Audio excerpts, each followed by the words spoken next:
महर्षि कपिल प्रतिदिन पैदल अपने आश्रम से गंगा स्नान के लिए जाया करते थे। मार्ग में एक छोटा सा गांव पड़ता था, जहां पर कई किसान परिवार रहा करते थे। जिस मार्ग से महर्षि गंगा स्नान के लिए जाया करते थे, उसी मार्ग में एक विधवा ब्राह्मणी की कुटिया भी पड़ती थी। महर्षि जब भी उस मार्ग से गुजरते, ब्राह्मणियां तो उन्हें चरखा काटते मिलती या फिर धान कुटते। एक दिन विचलित होकर महर्षि ने ब्राह्मणी से इसका कारण पूछ ही लिया। पूछने पर पता चला कि ब्राह्मणी के घर में उसके पति के अलावा आजीविका चलने वाला कोई न था। अब पति की मृत्यु के बाद पूरे परिवार के भरण पोषण की जिम्मेदारी उसी पर आ गई थी।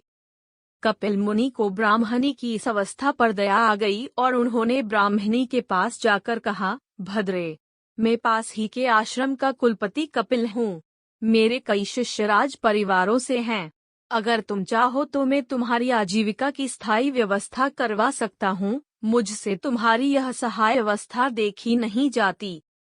ब्राह्मणी ने हाथ जोड़कर महर्षि का आभार व्यक्त किया और कहा, मुनिवर, आपकी इस दयालुता के लिए मैं आपके आभारी हूँ, लेकिन आपने मुझे पहचानने में थोड़ी भूल की है।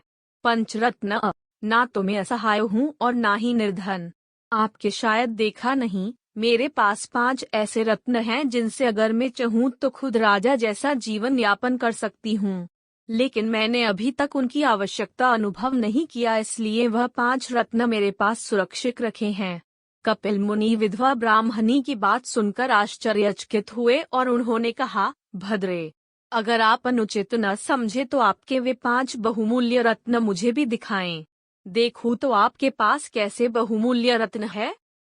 ब्राह्मणी ने आसन बिछा दिया और कहा, मुनिवर, आप थोड़ी देर बैठें, मैं अभी आपको मेरे रत्न दिखाती हूँ।